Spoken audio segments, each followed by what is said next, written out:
So how many control variables should you use? Well, there's no hard rule. It could be as few as 1 or as many as 5 and sometimes more.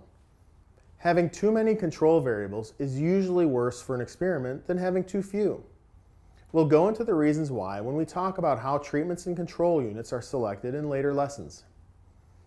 When choosing control variables, you should also think about the possibility of something being a lurking variable, also called a confounding variable. A lurking variable is when a variable is highly correlated with both the target variable and another control variable. This can cause you to overweight a control variable or include a control variable that really isn't important. For example, you may look at some data and decide that the consumption of ice cream is related to the number of deaths due to drowning. Therefore, you may want to use the consumption of ice cream as a control variable.